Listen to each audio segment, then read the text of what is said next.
అభిరామ భట్టు అని పూర్వం ఒక మహాభక్తుడు ఉండేవాడు. ఆయన ఎప్పుడు అమ్మవారి దేవాలయంలో కూర్చుని ఉండేవాడు. తిరుకడైఊర్ అంటారు. షష్ఠి పూర్తులన్నీ చేసుకుంటుంటారు అక్కడ ఇప్పటికి. తిరుకడైఊర్ అని అక్కడ మార్కండేయ మహర్షి ఆ ఎదురుగుండా ఉన్నటువంటి సరోవరంలో నీళ్లు కమండలంలో పట్టుకుని పరమశివలింగానికి అభిషేకం చేయడానికని వెళ్లారు. వెళ్లి ఇలా అభిషేకం చేస్తుంటే అందులో చిన్న జాజి కొమ్మ ఉండిపోయింది. ఆ జాజి కొమ్మ శివలింగం మీద పడి కిందకు వచ్చింది. పానవట్టంలోంచి వెళ్లి ఏదో గుళ్ళో రావి చెట్టు మొలిచినట్టు అక్కడ మట్టి ఉంటే ఆ మట్టిలో ఆ జాజి తీగ తగులుకుని తీగ పెరిగింది. జాజి తీగ కదా అని వదిలేశారు. అది గుడి మీద పాకింది. ఇప్పటికీ ఒక్క తిరుకడవయ్యూరులో మాత్రం జాజి తీగ 365 రోజులు పూలుపూస్తుంది. అది మార్కండేయ మహర్షి కమండలంలోంచి పడింది.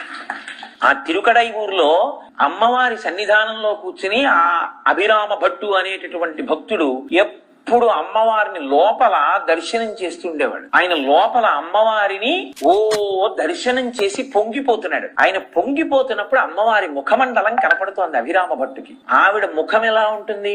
పూర్ణచంద్రబింబం ఎలా ఉంటుందో అలా ఉంటుంది. అటువంటి పూర్ణచంద్రబింబం లాంటి ముఖమండలాన్ని చూస్తూ ధ్యానంలో ఉన్నాడు. బాహ్య స్మృతి లేదు. అప్పుడే తంజావూరు మహారాజు గారు గుళ్ళోకి వచ్చారు. మహారాజు వస్తున్నాడని అందరూ లేచి నిలబడ్డారు. ఈయనొక్కడు ధ్యానంలో ఉండి లేవలేదు. మహారాజు ఆగి అన్నాడు, వీడొక్కడు లేచి నిలబడలేదు. ఎవరు వీడని అడిగారు.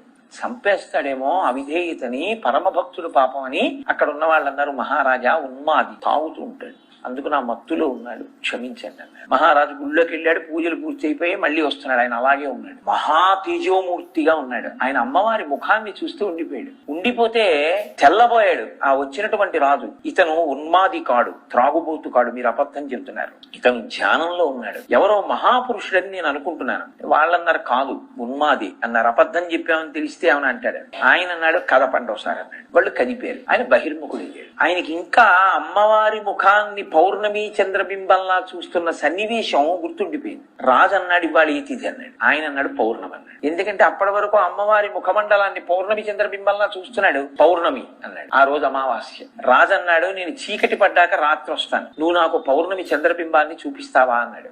అభిరామ భట్ అన్నాడు అమ్మవారు ఉంది నాకెందుకు అన్న ధైర్యంతో తప్పకుండా చూపిస్తా అన్నాడు. రాజు వెళ్ళిపోయాడు. అక్కడ ఉన్న వాళ్ళన్నారు అందరన్నారు చచ్చిపోయావురా రాజు చేతిలో.